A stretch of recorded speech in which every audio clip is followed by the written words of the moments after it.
probleminha técnico aqui. Então, voltando aqui, ó. Artaxerxes, né, rei, né, governante medo-persa,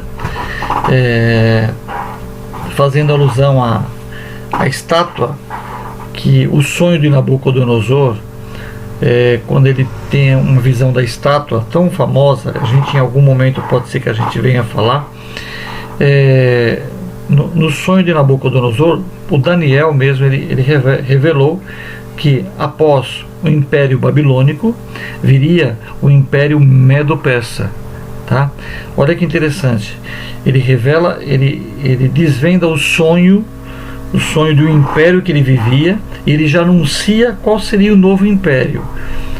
Olha como é importante o livro de Daniel, tá? Daniel, quando ele vai para a Babilônia cativo, o Império Babilônico dominava o mundo, Nabucodonosor teve um sonho, e nesse sonho Daniel fala para ele, olha,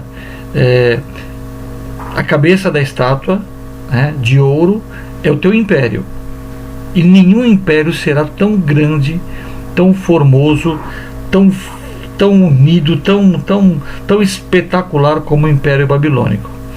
Depois, descendo da cabeça da estátua para o peitoral, será um peitoral de prata. Prata é inferior à liga do ouro, tá? Mas também maravilhoso. Então você tem cabeça de ouro, peito de prata, e aí esse peito de prata seria o Império Medo-Persa. Então olha que interessante, ele está agora vivendo a profecia dele, ele está vivendo já na sua velhice, e ele deixa bem claro, olha que interessante, ele anota, ele está no princípio do Império Medo-Persa, governado por Ciro e Dário, tá? E ele fala, olha, a ordem virá uma ordem. Talvez ele não sabia que ainda seria dentro do Império Medo-Persa, mas foi, tá? O governante da época daria, ele profetiza que o governante da época, um homem que nem temia a Deus de Israel, ele daria uma ordem. Veja como Deus, ele tem controle sobre todas as coisas do universo, tá? Daniel, aliás, Isaías profetizou, né, que Ciro seria levantado, né? Houve uma profecia de Isaías a respeito que o mundo seria dominado por Ciro. Olha que interessante, né? Agora, alguém que está vivendo durante o período do reinado de Ciro, ele anuncia que num dado momento, ele não sabia dizer quando, não sabia ele que iriam durar 93 anos, mas se levantaria um homem que daria uma ordem para restaurar Jerusalém. Então, a partir do momento da ordem até que Jesus é revelado. E por que revelado? Porque aqui ó, ele se apresenta como o Messias. Aqui ele aceita o título de Messias. Chegou o momento. Totalizam 173.880 dias, tá? A gente vai usar essa quantidade de dias para transformar isso para calendário solar, tá? Bom, avançando aqui, então vamos lá. Recapitulando, e olha, isso aqui tem que repetir exaustivamente para que a gente possa compreender, tá? Desde o decreto de Artaxerxes, 93 anos após Daniel ter profetizado, um homem ímpio, um homem que não era judeu, dá uma ordem, tá? Isso data-se como 14 de março de 445 a.C. E qual é a fonte fidedigna? Enciclopédia Britânica. É a história geral. A história geral. É a história geral que confirma isso, tá? Não é dedução, não é axiologia. Estão lá estão aí nas fontes das bibliotecas, tá? Isso pelo calendário atual. Tá. Então, o decreto de Artaxerxes foi essa data. Aqui começa a contagem. E agora Deus não vai deixar a contagem quebrar. Passam-se 7 semanas, 49 anos, a cidade reconstruída. Passa-se agora mais 62 semanas, totalizam a 69ª. Isso vai dar 173.880 dias. Transformando isso no calendário gregoriano solar, nós vamos chegar na data de 6/4 de 32 depois de Cristo. Lucas 19:40. Que coisa linda. Essa aqui foi a entrada triunfal do Messias em Jerusalém. Que coisa linda, né? Eu não lembro se o próximo slide fala algo. Tá, a gente vai chegar lá. Então, voltando para cá. Então, em resumo, o que nós temos aqui, ó? Decreto, 69 semanas, é a entrada triunfal, tá ok? Mas Jesus ainda não morreu, tá? Daqui para frente vai surgir a morte de Cristo. A profecia precisa ser cumprida. Bom, agora vamos comparar, vamos entender como é que foi feita a análise de anos judaicos para anos ocidentais, tá? Nós tivemos aqui 483 anos, que dão 173.880 dias. Só que se a gente pegar isso aqui, transformar em anos ocidentais, nós vamos ter um pouco menos de dias num cálculo rápido, tá? Por quê? Um ano solar, ele tem 365 dias. Porém, existem os tais dos bissextos. Então, se a gente considerar que nesse período aqui nós tivemos 116 anos bissextos, acrescentamos 116 dias e mais um intervalo de 14 de março, tá? Que foi a data de quando ele saiu, até o dia 6 de abril, que é quando ele entra em Jerusalém. Temos mais 24 dias. Nós chegamos ao calendário ocidental com 173.880 dias. Isso também é aproximado. Tá? Mas com uma precisão muito, muito grande, tá?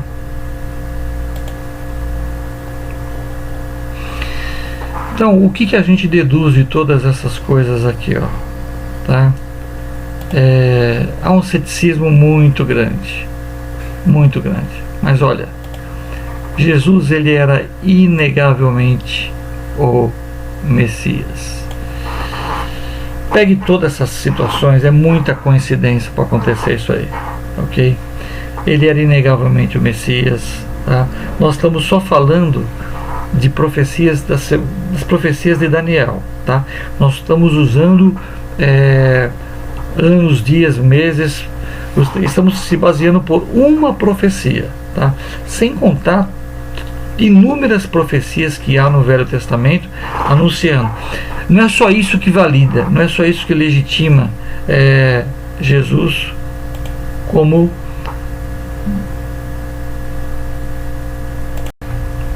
eu tive que interromper porque o WhatsApp estava aberto e começou a aparecer a imagem aí, tá? Então, voltando aqui, ó, não é só isso que legitima que Jesus Cristo era o Messias, tá? Eu não quero me basear em uma profecia somente, que é tremenda, tá? Para legitimar Jesus como Messias. A Bíblia toda aponta para ele, tá? Jesus cumpriu todas as características do Messias, mas aqui já é uma grande demonstração, e os judeus tinham essas informações. Todas essas informações estavam com ele para crerem.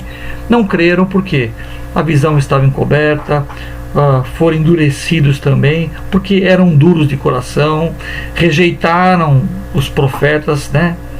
Então, não há... outra conclusão que a gente chega. Primeiro é que Jesus era o Messias. E o segundo é que não há como impedir o cumprimento das promessas de Deus, tá? Não há como,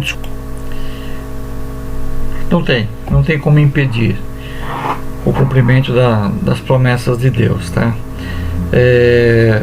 Deus nos faz uma demonstração do seu amor com as 70 semanas de Daniel, tá? Porque ele não precisaria colocar numa profecia dizendo que 49 anos uma cidade seria restaurada e depois de 62 semanas seria destruída. Não precisaria, tá? Ele poderia somente dizer, olha, virá o Messias, ele, ok, será morto, e haverá um período de 7 anos onde eu vou tratar com o meu povo. Ele poderia resumir isso, tá? Resumir isso aí. Mas ele deixa a história, um grande legado histórico, tá? Para que a gente possa acreditar no futuro, tá? Daniel falava do futuro da humanidade aos contemporâneos dele, né? Os seus contemporâneos dele. Então, o que acontece? Daniel, ele projeta 69 semanas, e isso acontece, e isso se cumpre à risca, com evidências, não é axiologismo, não é achismo, há evidências disso aí. Agora, isso na realidade é um tira-gosto, isso na realidade é o que legitima o cumprimento da última semana. Então, quando alguém fala de mas arrebatamento é coisa de louco, isso é coisa de anticristo, é coisa de louco, olha, pense como quiser, tá? Não tem como desfazer o passado, não tem como desfazer tudo que aconteceu, tudo isso são evidências que haverá um período onde Deus vai tratar com Israel, com a humanidade, tá? Tudo isso é um favor que Deus nos faz. Deus fez o favor de fazer com que essa profecia fosse tão grande, para que a gente pudesse ter muitas evidências, tá? Para poder falar, não, olha, vai acontecer alguma coisa, porque até aqui aconteceu. E olha que interessante, ó. O critério adotado foram semanas de anos, e elas aconteceram à risca. Como elas aconteceram à risca todo esse período, 7 semanas de 7 anos, 62 semanas de 7 anos, a última semana, o cumprimento vai ser no mesmo ritmo, ou seja, serão também 7 anos. Há alguns que dizem, não, a última semana é um tempo indeterminado. Não tem porquê, não tem porquê ele mudar o critério, senão ele sinalizaria, ok? Louvado seja Deus. Obrigado, Senhor, por permitir que a gente consiga conhecer um pouco mais de Ti. Bom, após esses 69 anos, há o intervalo, ok? A gente já falou bastante também sobre esse intervalo. E esse intervalo precisa acontecer tendo em vista, né, os objetivos das 70 semanas, tá? Uma vez que eles não foram cumpridos, tá? Os objetivos que estão propostos, restauração espiritual, tal, o anticristo ser punido, isso não aconteceu ainda. Então tem muita coisa para completar, para acontecer nessa profecia. Então é fácil de perceber que há um intervalo, tá? Eu vou dar como exemplo. Termina a 69ª semana, a cidade seria destruída. Isso não é num dia, né? Isso levou período. Passaram-se do ano 32, 33 até 70, 72, você coloca aí 40 anos aí, ok? Para que a cidade fosse destruída, acontecesse a diáspora. Deus permite a diáspora. Havia uma profecia que eles andariam até os confins da terra, mas que no momento Deus iria juntar. A Bíblia profetizou que haveria um período que Israel seria disperso. A dispersão, a diáspora foi profetizada, não é fruto do acaso.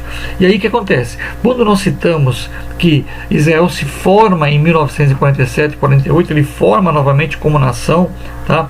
É porque é o preparativo, são os preparativos para que aconteça a 70ª semana. Deus permite o intervalo. E nesse período, Deus tira Israel de cena. Ele esparrama os judeus pelo mundo inteiro e depois ele junta novamente para poder tratar com a sua nação. Tá? Isso é muito interessante. Outra coisa, olha, a rejeição do Messias pela nação judaica indica o não cumprimento consecutivo das 70 semanas. Tá? O fato dele ser morto indica que a 70ª semana não seria sequencial, tá? Porque seria o Messias, né? O Messias que vai tratar com Israel, tá? E ele foi morto, ele foi tirado. Tá? E Jesus falou assim: eu vou para o meu Pai, não vos deixarei órfãos. A Bíblia fala da segunda vinda de Cristo. Ele veio primeiramente em terra, esteve conosco, tá ok? Ele veio como o Cordeiro de Deus, tá ok? E ele há de voltar ainda, né? Ele há de voltar como juiz, tá? Quando a gente estiver falando sobre o Apocalipse, a gente vai entrar nesses detalhes. Esse gráfico vocês já conhecem, só para relembrar, né? Novamente, 7 semanas, 62 semanas, 69 semanas, 483 anos, falta ainda uma semana de 7 anos, tá ok? Que será o período da tribulação e grande tribulação, tá? Lembrando aqui, no ano 445, quando foi dada a ordem para reedificar, a contagem é interrompida. Aqui esse gráfico apresenta como a cruz do Calvário, né, como a contagem interrompida. Na realidade, é difícil você cravar aqui a divisão de pensamentos, porque ele seria morto depois da 62ª. Não quer dizer que é simultaneamente. Opa! Tá. Esse calendário aqui, esse gráfico aqui, ele é muito interessante, tá? Ele organiza um pouco melhor as ideias, tá?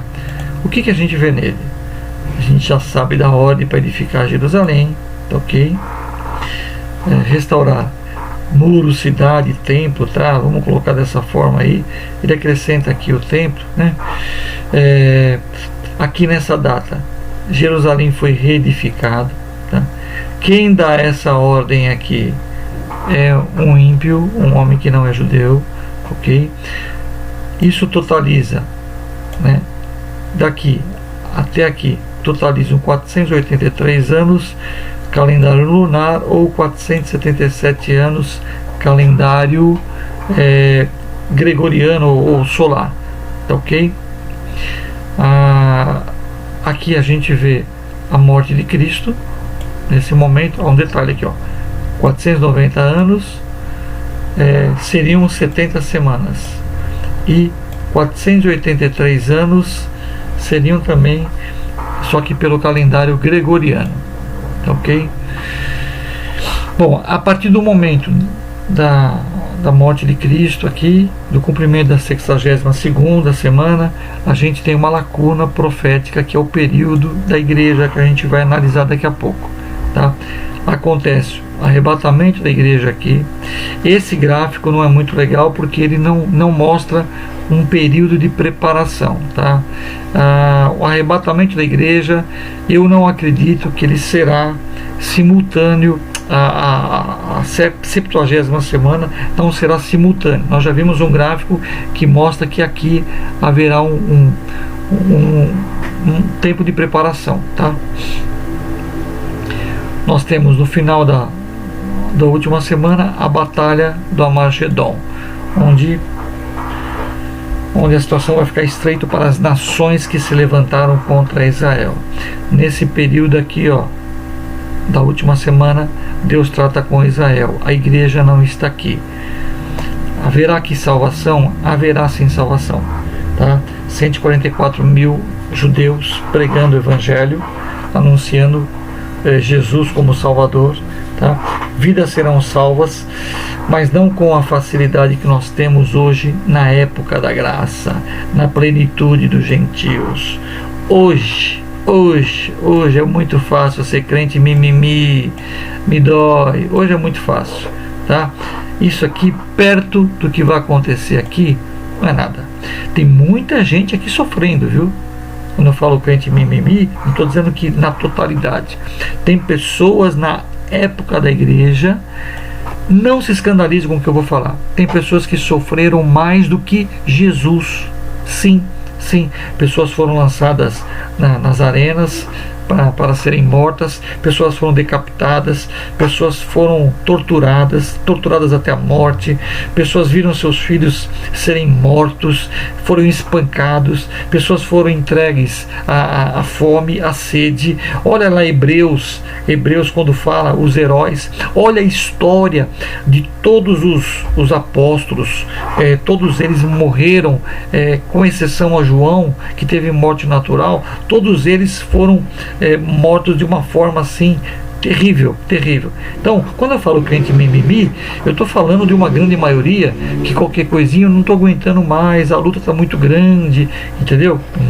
Não se compara com o que muitos passaram, tá? Na verdade, eu quero fazer uma comparação. Veja bem, o que eu quero fazer, na verdade, é uma comparação desse período com esse período aqui, ó. Tá? Eu estou comparando isso com isso aqui. Não estou dizendo que aqui é muito tranquilo, é melzinho na chupeta. Não estou dizendo isso, tá? Eu estou dizendo que aqui, ó, nesse período aqui, ó, tem crente mimimi e tem crente que sofreu para valer mesmo, ok? Que sofre, né? A Bíblia fala assim para a gente que a gente seria perseguido. Nesse período aqui, ó, seríamos perseguidos, tá? Odiados, né? Embora que essa é uma profecia que eu não devia ter citado aqui, que ela tem uma outra explicação, mais para frente a gente vai falar sobre isso, tá? Mas Jesus falou que aqueles que querem me servir piamente, querem ter uma vida piedosa, padecerão perseguições. A igreja seria perseguida aqui, mas olha, nada se compara. A Bíblia fala que esse período aqui serão anos, principalmente aqui, ó, como nunca existiu na face da terra. Como nunca existiu. Holocausto. O dilúvio. As pestes aí que você possa imaginar. Inclusive o tal Covid aí, né? O que você pode imaginar? Peste espanhola, né? Nada se compara com o que está preparado. Se você está espantado com o Covid-19, não queira ficar aqui, ó. Não queira estar aqui para saber o que vai acontecer. Leia Apocalipse. Homens desmaiando de horror, de espanto. Homens olhando para os montes e falando assim: caia sobre mim, que eu quero morrer. Homens desejando a morte. Olha a situação que vai ser, em massa, ok? Então, voltando aqui, nós temos um ano bíblico, 360 dias. Nós temos o ano gregoriano, 365,2421. Por quê? Se você dividir os bissextos, tá? Os bissextos, você vai ter essas decimais aí, tá ok? Ótimo.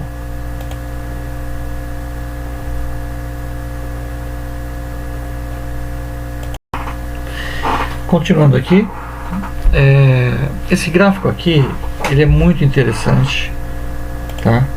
Porque ele coloca três possibilidades aqui. Vou mudar a cor aqui. Vamos trabalhar agora com isso aqui, ó. Nós temos aqui a conhecida 7 semanas, 62 semanas, tá ok? Aqui em cima a gente já viu bastante, tá? 69 semanas, calendário lunar, tal. Isso aqui a gente já conversou bastante. Mas o que eu quero chamar a atenção aqui, ó, 3 datas possíveis que os teólogos apresentam para o início da contagem, tá? Isso aqui é só para acrescentar um entendimento. Alguns teólogos acreditam que isso aconteceu em 538 antes de Cristo, tá? Essa aqui é a hipótese que eles apresentam, porque Ciro dá ordem aqui para a restauração do templo. Essa data tem que ser rejeitada, porque essa data, como diz aqui, visava a reedificação do templo. Então a data ela é refutada, tá? É muito fraca, tá? Uma segunda hipótese, com alguma força, tá? É 457 a.C., quando Esdras volta, tá? É uma data possível, tá? Questiona-se se o objetivo era a reconstrução da cidade, tá? O que Esdras foi fazer lá, tá? E não está claro aqui uma ordem para reedificar a cidade. Então, ela é uma data possível, sim, tá? Só que se essa data for possível, a gente vai chegar aqui, ó, no ano 27, tá? Cristo seria batizado nessa data aqui, ó, tá? Não vai estranhar. A Bíblia fala que Jesus, perto dos 30 anos, foi batizado. Há quem diga que Jesus foi batizado com 30 anos. Não. Perto dos 30 anos ele foi batizado. Tá? Vai checar na Bíblia, você vai ver isso aí. E a terceira hipótese, que é a que mais me agrada, tá? E mais agrada a maioria dos que tem a visão pré-tribulacionista, tá? 14 de março de 445, conforme a Enciclopédia Britânica, ok? Seguindo o decreto real do Artaxerxes, tá? É uma fortíssima possibilidade, ok? Em 6 de 432, o príncipe é aclamado. Jesus foi aclamado aqui, que coisa gostosa. Voltando com esse gráfico aqui, só para lembrar o que? Para reforçar a ideia, tá? A gente está sendo repetitivo para ser didático, tá? Que olha, aqui acontece o arrebatamento, estamos na era da igreja, a gente está esperando esse momento aqui, ó. Nós estamos antes desse momento. Alguém já foi arrebatado? Se foi, né? E isso aconteceu durante a minha gravação, né? Será um fiasco para mim, mas eu acredito que eu vou subir, porque eu creio no meu Senhor e meu Salvador. A minha fé está firmada nele. Aliás, o arrebatamento é a nossa esperança, né? Desculpa a brincadeira aí, mas olha que interessante. Aqui, ó, há um período de preparação, tá? Notar que segunda visão abaixo, a 70ª semana não é simultânea ao arrebatamento. A igreja é arrebatada, aqui vai virar um caos, tá? Olha, pode ser um cenário como o que a gente está vivendo, viu? Por que não? Por que não? Um momento difícil, a igreja arrebatada, né? E o mundo numa bagunça tremenda, se levanta um líder para organizar as nações, tá? A gente vai falar em um dado momento aí, já há 30, 40, 50 anos existe uma associação na Europa para que haja um governo mundial, uma liderança mundial. A gente vai falar sobre isso quando a gente for falar do anticristo, né? A humanidade já vem aspirando por uma unificação, já vem aspirando por uma grande liderança mundial, tá? Isso não é coisa nova, não. Isso aqui não vai surgir assim que Cristo arrebata a igreja. Isso, o sentimento das pessoas já está sendo alimentado por isso, tá? É importante a gente ter isso em mente, tá? Então, imagine o seguinte: quando a igreja é arrebatada, haverá um período, tá? O cenário será difícil, não será um momento fácil, porque as pessoas se unem em torno de uma ideia quando eles precisam, tá? Sabe, o trabalho em equipe. O trabalho em equipe não quer dizer que todos concordam com o que está sendo feito, tá? O trabalho em equipe, muitos fazem concessões para ir em busca de um objetivo. Então, vai aparecer a figura de um cidadão, tá? Veja bem, lá em Daniel foi citado que faria um acordo com muitos, ele não será unânime, tá? Mas as nações vão entender a necessidade de uma reorganização mundial, tá? E ele faz um tratado com todos, tá? A Bíblia fala que haverá um cavaleiro branco na abertura dos selos, e o cavaleiro branco ele traz uma falsa paz, e foi-lhe dado, né? Foi-lhe dado um diadema, foi-lhe dado algumas coisas, um arco. Interessante, foi dado um arco sem flecha, né? Foi dado só o arco, tá? Não foi dado a flecha, muito interessante. Quer dizer, foi dado uma concessão. Ele recebe uma concessão para governar esse período aqui, ó, para governar esse momento. A gente falou também que nesse período acontecerá o dia do Senhor. Já discutimos que o dia do Senhor pode começar aqui, pode ser exatamente no dia da batalha da Armagedon. Uma coisa certa, tá? O dia do Senhor acontecerá quando a igreja não estiver mais aí, certa diante da visão, da nossa visão pré-milenista, pré-tribulacionista. Tá. Por que eu volto com esse gráfico aqui, ó? Eu volto com ele para mostrar da mesma forma que no gráfico anterior eu mostrei que após o arrebatamento, no gráfico anterior a gente viu, houve um tempo de preparação, tá? Após a segunda vinda de Cristo, tá? Haverá um intervalo daqui até aqui, ó. Tá. A gente vai citar alguns versículos de Daniel que dá base para a gente poder fazer algum tipo de especulação em cima disso aí. Então, a gente acredita que haverá um tempo de preparação para o milênio, tá? A gente vai explicar no próximo gráfico. Aqui, ó. Legal.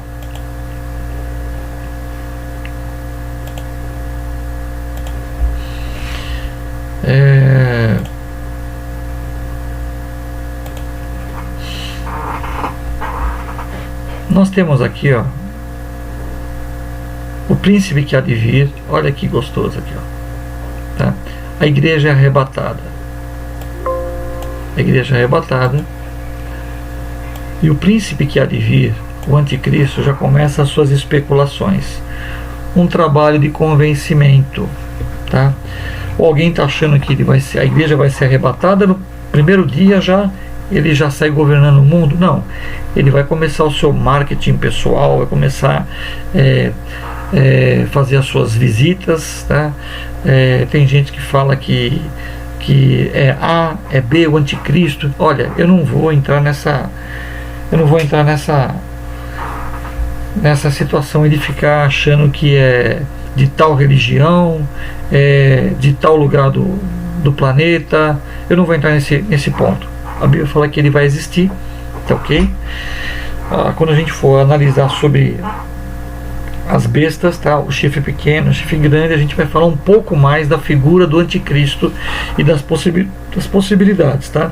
Mas olha, há um período que começa aqui, até onde ele faz o acordo, tá?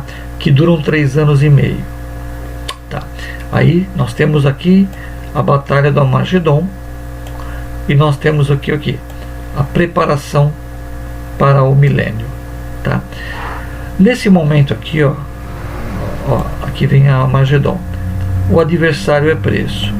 O que acontece no período da preparação para o milênio, tá?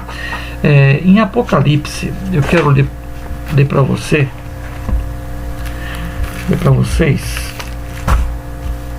Apocalipse capítulo de número 19, do 20 ao 21, diz assim: e a besta foi presa, e com ela o falso profeta,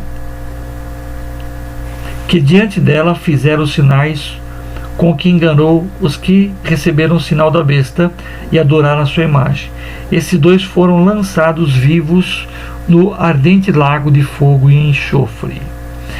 Tá? Então, a Bíblia fala aqui, em Apocalipse 19, 20, a besta e o falso profeta, o anticristo e o falso profeta. O falso profeta que vem legitimando as ações do anticristo, como se fosse o Messias perante Israel. Eles são lançados no lago de fogo e enxofre, tá? Vamos colocar assim: o lago de fogo e enxofre é inaugurado, tá? Bom, e o que acontece com Satanás? Detalhe: e as nações aqui na batalha do Armagedon, aqui, ó, que a gente acredita que aqui acontece o julgamento das nações, tá? As pessoas que serão condenadas aqui serão mortas, tá? E olha, e os demais foram mortos com a espada que saía da boca do que estava sentado sobre o cavalo branco, sobre o cavalo. E todas as aves se fartaram com as suas carnes. Então, na segunda vinda de Cristo, tá? Ele vem, julga as nações, Israel aceita como Salvador, provavelmente no Monte das Oliveiras. As nações são derrotadas, as nações que estão entrincheiradas, lá onde eu li Lucas, onde Israel seria sitiado. Mas isso não aconteceu no ano 70. Olha, existe uma coisa chamada profecia de dupla referência. A profecia de dupla referência, talvez você nunca ouviu isso na sua vida, tá? Mas ela tem um cumprimento pequeno, imediato, e um grande no futuro.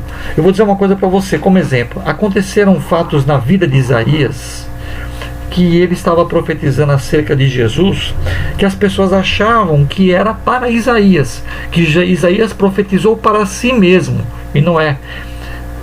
Teve a profecia da dupla referência, aconteceu com Isaías e depois aconteceu com o Messias. Isaías foi o maior profeta messiânico, não o maior profeta messiânico, tá ok? Então a gente vê nessa passagem, tá? Sobre Israel entrincheirada, profecia de dupla referência, um acontecimento próximo, que foi no ano 70, Israel entrincheirada, e agora o cumprimento na vinda de Cristo, Israel entrincheirado, né?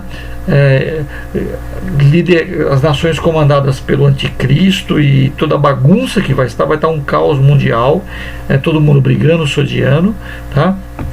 E aí Jesus vem, Israel aceita Jesus como seu Salvador, tá? Como seu rei, tá?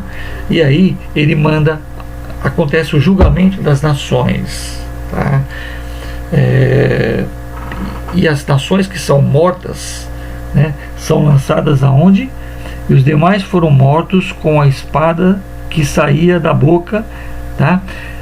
Aqueles que são mortos não são lançados no lago de fogo e enxofre, somente a besta e o falso profeta, porque os que ficarão mortos aqui, ó, nesse momento, eles vão acordar aqui, ó, eles vão ressuscitar na segunda ressurreição. Vamos começar a soltar conceitos de ressurreição. Nós temos a primeira ressurreição e a segunda ressurreição. Quando a gente fala primeira, já vai entendendo o seguinte: não é por ordem cronológica, que existiram duas, tá? A primeira ressurreição são aqueles que são ressurretos para glorificação. E a segunda ressurreição são aqueles que são ressurretos para vergonha eterna.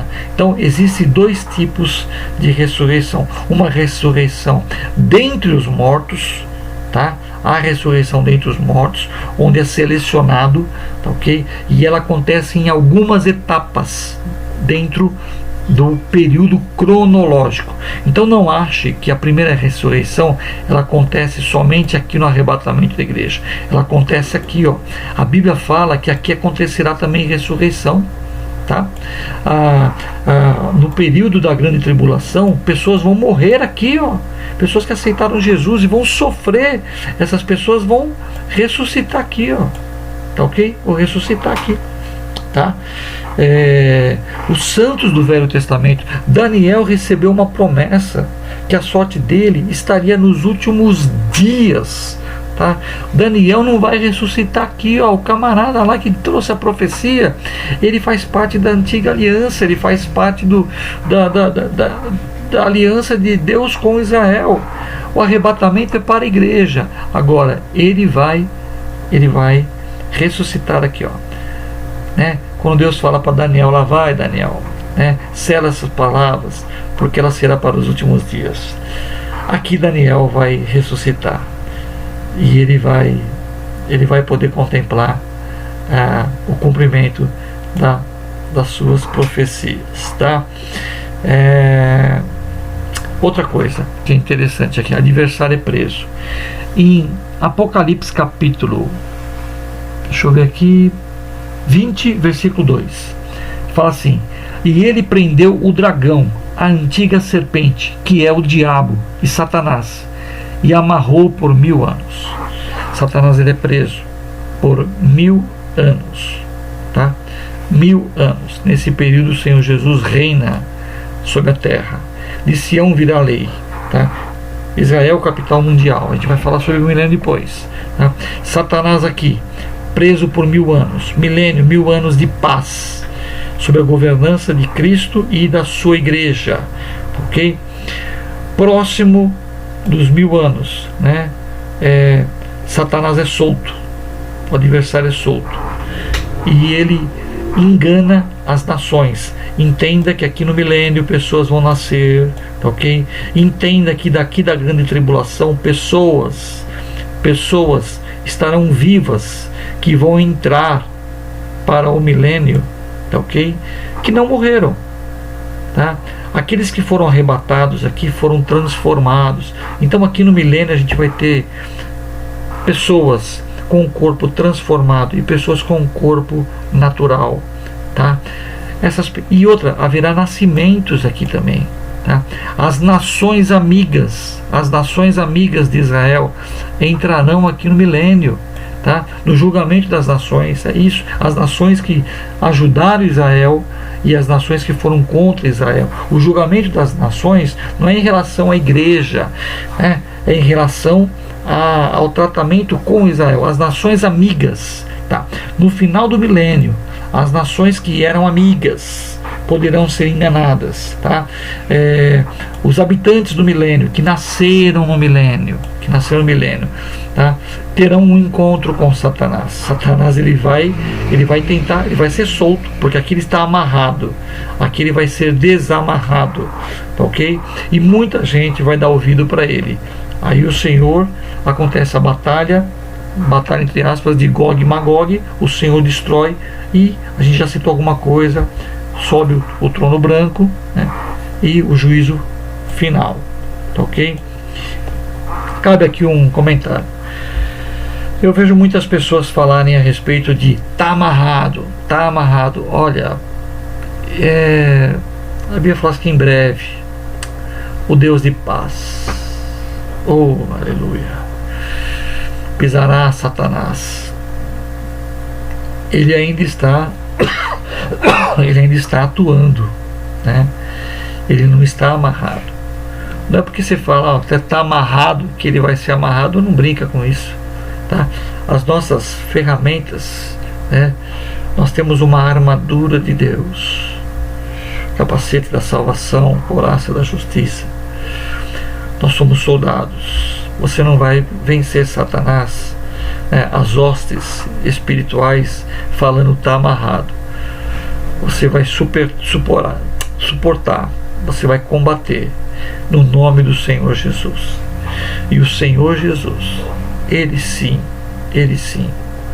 que virá na sua segunda vinda sobre o cavalo, com a sua coxa salpicada de sangue, e ele vai falar, tu está amarrado, e ele será preso. Amém? Tremendo, glória a Deus.